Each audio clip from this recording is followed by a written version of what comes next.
Muniba Mazari Balok is a Pakistani activist, anchor artist, model, singer and motivational speaker. She became the national ambassador for UN Women Pakistan after being shortlisted in the 100 Inspirational Women of 2015 by BBC. She also made it to the Forbes 30 Under 30 list for 2016. Muniba Mazari. Speech. We all are perfectly imperfect. Thank you so much for all the love, for all the warmth. Thank you all for accepting me. Thank you very much. Well, I always start my talk with some disclaimer. And that disclaimer is that I never claim to be a motivational speaker. Yes, I do speak. But I feel like a storyteller. Because wherever I go, I share a story with everyone. I believe in the power of words. Many people speak before they think. But I know the value of words. Words can make you, break you, they can heal your soul, they can damage you forever. So, I always try to use the positive words in my life. Wherever I go, they call it adversity, I call it opportunity. They call it weakness, I call it strength. They call me disabled, I call myself differently able. They see my disability. They see my disability. I see my ability. There are some incidents that happened in your life. And those incidents are so strong that they change your DNA. Those incidents and accidents are so strong that they break you physically. They deform your body, but they transform your soul. Those incidents break you, deform you, but they mold you into the best version of you. And the same thing happened to me. And I am going to share what exactly happened to me. I was 18 years old when I got married. I belong to a very conservative family, a Balok family. My father wanted me to get married, and all I said was, if that makes you happy, I will say yes. And of course, it was never a happy marriage. Just about after 2 years of getting married, about 9 years ago, I met a car accident. Somehow my husband fell asleep and the car fell into the ditch. He managed to jump out, saved himself. I am happy for him. But I stayed inside the car, and I sustained a lot of injuries. My right arm was fractured, wrist was fractured, shoulder bone and collarbone was fractured. And because of the rib cage injury, lungs and liver were badly injured. I couldn't breathe. I lost urine control.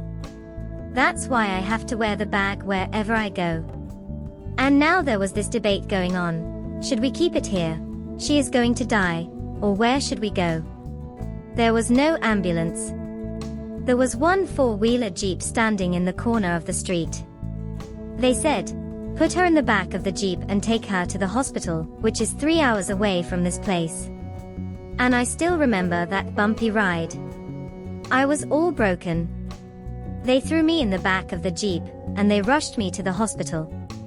That is where I realized that my half body was paralyzed and half body was fractured. I finally ended up in a hospital where I stayed for 2.5 months. I underwent multiple surgeries. Doctors have put a lot of titanium in my arms, and there was a lot of titanium on my back to fix my back. That's why, in Pakistan, people called me the Iron Lady of Pakistan. Sometimes I wonder how easy it is for me to describe all this all over again. And somebody has rightly said that when you share your story and it doesn't make you cry, that means you are healing. Those 2.5 months in the hospital were doubtful. I will not make a story just to inspire you. I was on the verge of despair. One day the doctor came to me and he said, well, I heard that you want to be an artist, but you ended up being a housewife. I have bad news for you. You won't be able to paint again, because your wrist and arm are so deformed. You won't be able to hold the pen again. And I stayed quiet. Next day, the doctor came to me and said, your spine injury is so bad you won't be able to walk again. I took a deep breath. And I said, it's all right. Again, next day the doctor came and said, because of your spine injury and your fixation that you have in your back, you won't be able to give birth to a child again. That day, I was devastated. I still remember, I asked my mother, why me? And that is where I started to question my existence. Why am I even alive? What's the point of living? I couldn't walk, I couldn't paint, fine. I cannot be a mother, and we have this thing in our head being women, that we are incomplete without having children. I am going to be an incomplete woman for the rest of my life. What's the point? People are scared that they think I will get divorced. What is going to happen to me? Why me? Why am I alive? We all try to chase this tunnel. We all do this because we see lights at the end of the tunnel which keeps us going. My dear friends, in my situation, there was a tunnel that I had to roll on, but there was no light. And that is where I realized the words have the power to heal the soul. My mother said to me that this too shall pass. God has a greater plan for you.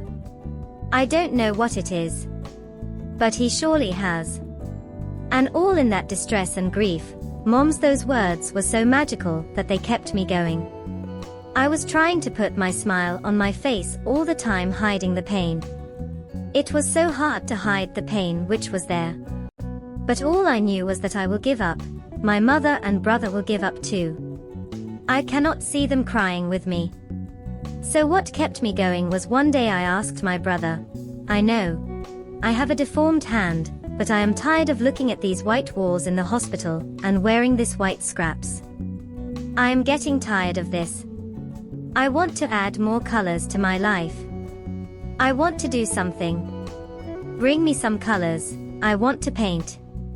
So the very first painting I made was on my deathbed.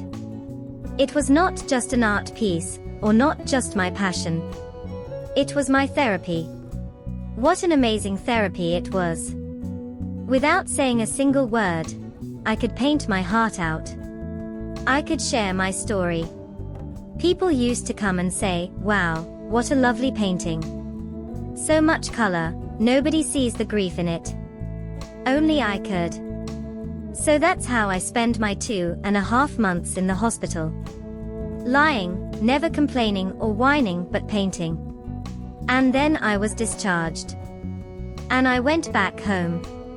And I realized that I have developed a lot of pressure ulcers on my back, on my hip bone. I was unable to sit. There were a lot of infections all over my body, a lot of allergies. So doctor wanted me to lie down on the bed straight. For not 6 months, for not 1 year, but for 2 years, I was bedridden, confined in that one room, looking outside the window, listening to the birds chirping and thinking there will be a time when we will be going out with the family and enjoying the nature. That was the time where I realized how lucky people are, but they don't realize. That is the time where I realized, the day I going to sit, I am going to share this pain to make them realize how blessed they are, and they even don't consider them lucky. There are always turning points in your life.